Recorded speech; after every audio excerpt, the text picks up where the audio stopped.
Estudo Bíblico 11.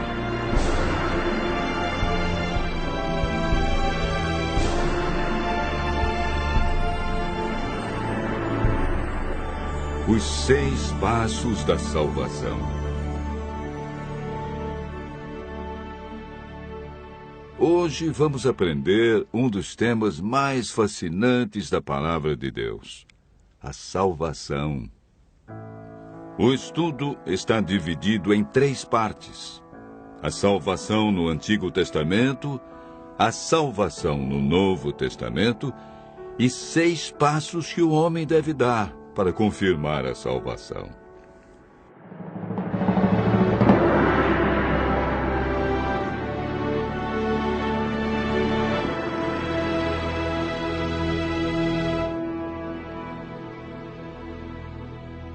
De acordo com a Bíblia, todos nós somos pecadores e estamos separados de Deus pelo pecado. O profeta Isaías afirma que as vossas iniquidades fazem separação entre vós e o vosso Deus, e os vossos pecados encobrem o seu rosto de vós, para que não vos ouça. Isaías 59, verso 2. Para nos livrar das consequências do pecado e da morte eterna, Deus nos concedeu um presente.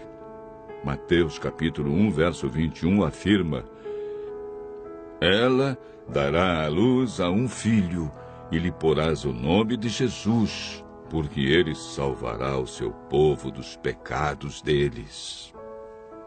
O evangelista João, no capítulo 3, verso 16, diz: porque Deus amou o mundo de tal maneira que deu o seu Filho unigênito, para que todo aquele que nele crê não pereça, mas tenha a vida eterna.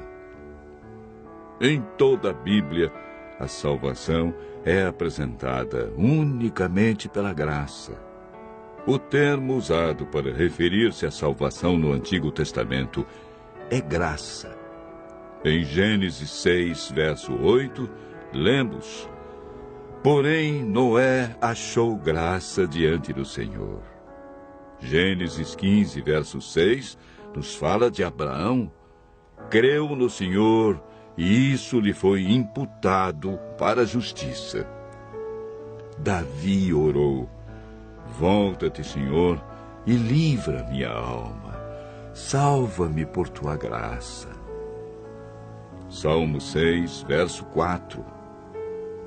No Antigo Testamento, o homem era salvo mediante a fé no Cordeiro, que viria para tirar o pecado do mundo. Vejamos agora como ocorre a salvação no Novo Testamento. O plano de salvação que existe no Novo Testamento é uma continuação do plano descrito no Antigo Testamento.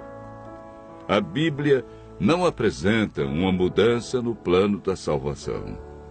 Lemos em Atos 15, verso 11, uma das crenças da Igreja Apostólica.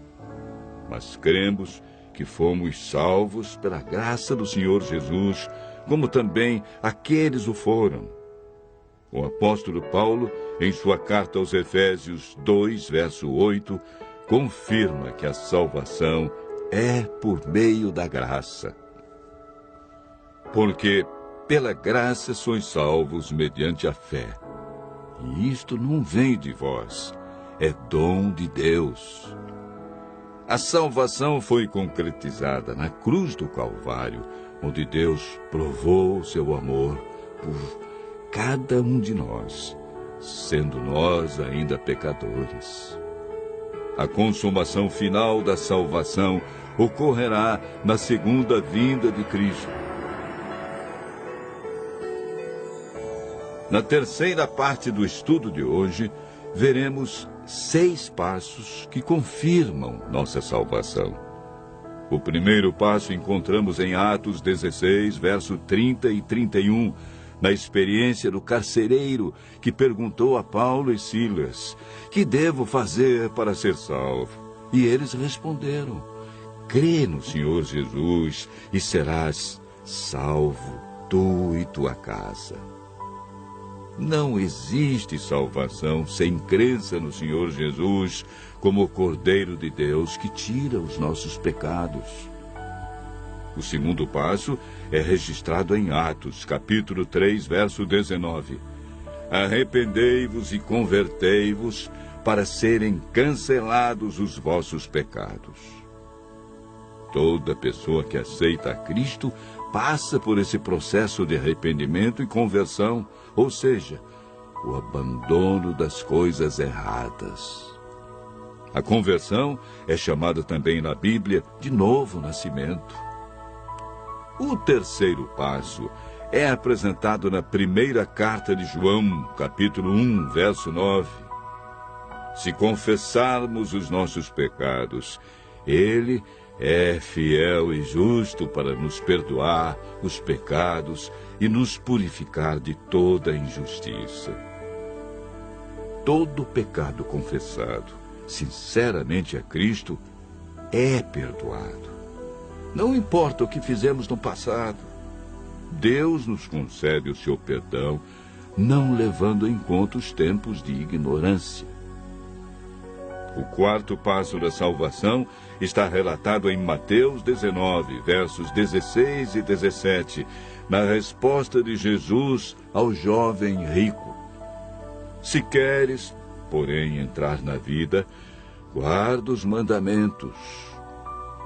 O amor que o jovem rico demonstrava por Jesus não era suficiente para viver em conformidade com os mandamentos.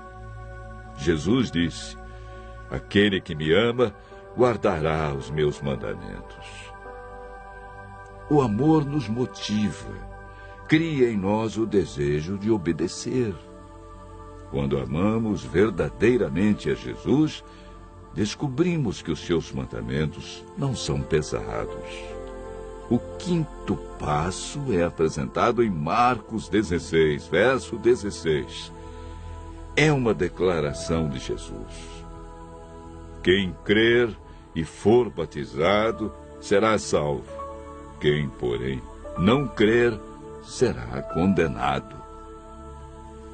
O batismo é a demonstração pública de que cremos em Jesus, de que abandonamos o pecado e vamos viver de acordo com os seus ensinos deixados na Bíblia. O último passo para a salvação encontramos em Mateus 24, verso 13, na declaração de Jesus. Aquele, porém, que perseverar até o fim, esse será salvo. Perseverar é continuar praticando os ensinamentos que aprendeu. É a capacidade de continuar, apesar dos obstáculos e dificuldades que encontramos pelo caminho. Aquele que perseverar até o fim receberá a coroa da vida. Deus, em seu infinito amor e misericórdia, fez com que Cristo, que não conheceu pecado, se tornasse pecado por nós, para que nele fôssemos feitos justiça de Deus. Por meio do Espírito Santo, nascemos de novo, somos santificados, nossa mente é renovada. O Espírito Santo escreve a lei de Deus em nosso coração e recebemos o poder para levar uma vida santa. Permanecendo nele, nos tornamos participantes da natureza divina e temos a certeza da salvação. Continue ouvindo a voz de Deus e aceite a salvação e o poder que Jesus nos dá para viver uma nova vida.